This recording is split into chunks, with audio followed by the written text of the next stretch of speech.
Saudações, eu sou o Conte, você está no canal Conte uma História.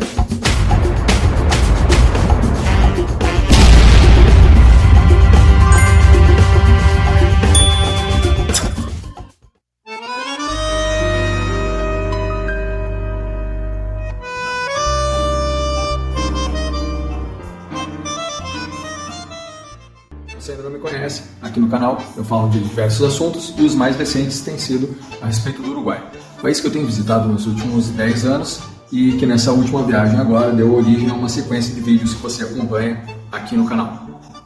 O formato de hoje é um pouco diferente porque eu vou falar sobre o Palácio Salvo. Na visita que eu fiz anterior no Palácio Salvo, que é um prédio icônico da cidade de Montevidéu, não foi possível gravar dentro do palácio, apenas tirar algumas fotos.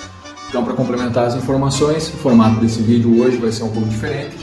Então, aproveite para conhecer os outros vídeos também do canal. Se você gostar do conteúdo, considere se inscrever, deixe um like. Siga também no Instagram, @conte.histórias.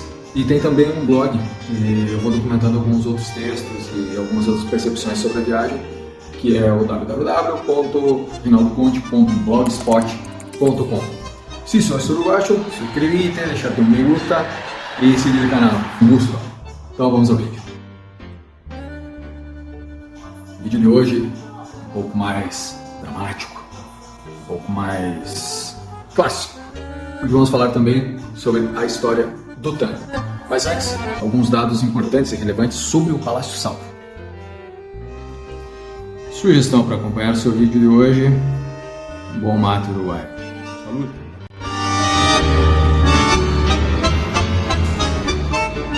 Salvo, ele é um dos principais pontos turísticos da cidade de Montevidéu, está localizado no coração da cidade, na Praça Independência.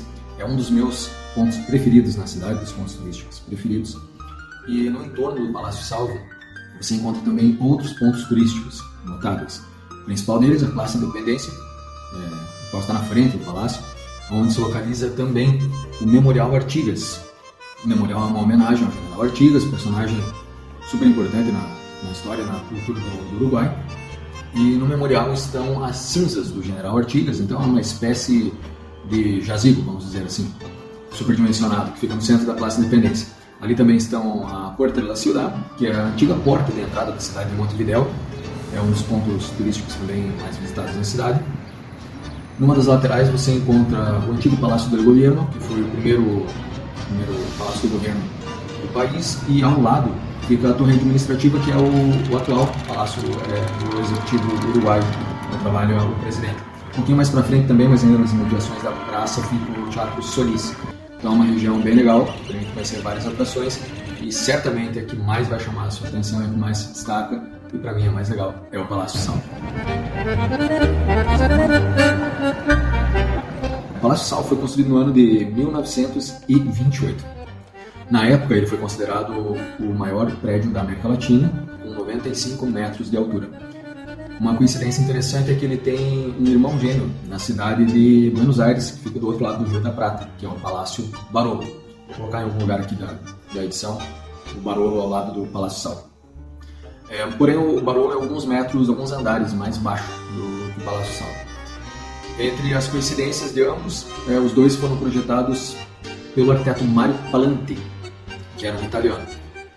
Algo bem comum entre algumas construções notáveis dessa mesma época em Montevidéu, além da opulência, claro, era talvez uma necessidade de autoafirmação, ou uma forma de demonstrar o sucesso ali dos empreendedores e das famílias da época. E então, essas construções elas guardam algumas características em comum. Tem no canal também um vídeo sobre o Palácio Taranto, que hoje abriga o Museu de Artes Decorativas, e que tem algumas semelhanças no quesito conceito para a época. Uma delas é o conceito arquitetônico chamado de estilo eclético. Então reúne vários elementos ali da arquitetura, é a principal característica arquitetônica do Palácio Barolo, o que na época foi criticado inclusive por alguns outros arquitetos, mas também guarda coincidência com outras obras da cidade. E outra característica interessante, aí entre o Palácio Barolo, que é o irmão gêmeo do Palácio Salvo, é que o Palanti, o arquiteto que desenhou a ambos, ele era maçom, então ele costumava trazer algumas características simbólicas ali da maçonaria para as obras, e ambos os prédios, tanto o Salvo quanto o Barolo, têm temáticas específicas, distintas. O Barolo ele é inspirado na Divina Comédia e o Salvo é inspirado na teoria das espécies de Darwin. Então, na arquitetura, isso fica bem patente, porém, a família Salvo ela limitou a expressão artística do Pallanti para que ele pudesse colocar elementos simbólicos até apenas o quarto piso da obra. Então, no primeiro piso, dentro dessa temática darwiniana ali da evolução das espécies, ele começa com a temática marinha. Então tem alguns elementos de bronze, algumas esculturas de bronze, e inclusive elas estão na parte externa do prédio, que pode ser visitado, o acesso é livre, fica voltado ali para a Praça Independência, é um corredor coberto para quem circula pela praça.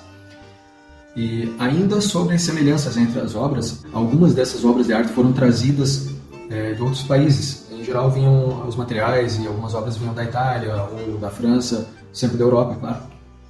E não foi diferente no Palácio Salvo. Então algumas arquiteturas de bronze vieram diretamente da Itália, algumas peças de mármore também dentro do palácio, algumas ferragens e inclusive alguns vitrais também vieram da Europa. Mas seguindo ali a temática do edifício, que é a evolução das espécies, então na planta baixa ali, que é o térreo, seriam os animais marinhos, e ela vai evoluindo conforme vai subindo até o quarto piso, passando ali depois pelas plantas, chegando nos mamíferos, os pássaros e tal. Então cada andar ele vai tendo alguns ícones, alguns símbolos ali que vão representando essa temática. Tem também um vitral muito bacana dentro do prédio, vai aparecer aqui em algumas fotos que foram possíveis fazer. Os pisos chamam muita atenção, né? E infelizmente a gente não pôde filmar lá dentro, porque é uma regra, eu não consegui entender direito, mas é uma regra, e eles podem fotografar, mas não pode filmar, porque é uma pena. Bom, o Palácio Salvo ele foi criado com a intenção de ser um hotel, e funcionou como um hotel por alguns anos, porém, com o passar dos anos, o hotel deixou de ser interessante enquanto empreendimento, ele chegou a abrigar inclusive um hotel e também um teatro, que para a época era incrível. E tendo sido desativados ali as funções do hotel, também foram desativados os teatros e as salas de cinema. O palácio chegou a ficar fechado por um tempo. Com o passar dos anos e para que a obra não se deteriorasse, a família entendeu que seria interessante então vender os apartamentos. Eles foram sendo fracionados, não de uma forma homogênea. Então hoje é possível encontrar no Palácio Salvo desde apartamentos de 3 quartos, 4 quartos, até apartamentos de estúdio, né, com um quarto só e banheiro. E também no primeiro piso ficam algumas oficinas, né? Na verdade seriam escritórios, em espanhol são oficinas. E inclusive nesse primeiro piso chegou a ter uma rádio uruguaia por um tempo, ela saiu de lá faz muito pouco tempo, está num prédio também na Praça Independência. Enfim, essas são as características principais do Salvo, vocês estão acompanhando algumas fotos aqui na edição.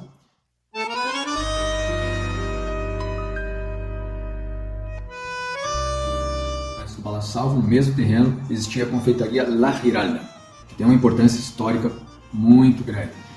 Ali foi tocado pela primeira vez num dos salões da confeitaria o tango uruguaio La Comparsita, que é do Gerardo Mato Rodrigues.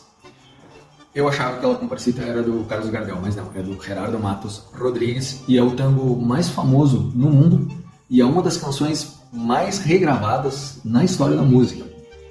E foi exatamente ali onde se encontra o Palácio Salvo hoje, que naqueles idos tempos antes do palácio, em um dos salões da confeitaria La Giralda, foi tocado pela primeira vez o tango La Comparsita. Aí vocês acompanham algumas fotos do Museu do Tango, que fica na planta baixa também do Palácio Salvo. E um dado histórico interessante é que na época não era permitido às mulheres entrarem em alguns salões onde se tocava o tango, era uma atividade exclusiva masculina. Depois é que as mulheres foram incorporadas ali na dança, felizmente, e o tango veio se transformar nessa expressão artística tão potente que é hoje. Bom, essa é uma história muito breve, apenas um pedaço pequeno da história do Palácio Salvo. Eu espero que tenham gostado do vídeo. Se gostarem, considerem se inscrever no canal, deixem um like aí, deixem seus comentários, é importante. E certamente haverão outros vídeos em outros formatos, com mais informações e com um pouco mais aprimorados sobre o Uruguai. Essa série se encerra em algumas semanas, existem alguns outros vídeos ainda sendo editados para serem lançados. E na sequência, mais vídeos, mais informações sobre histórias, sobre várias histórias, e histórias sobre o Uruguai também. Obrigado por ter assistido até aqui, eu sou o Conte, você está no canal Conte uma História.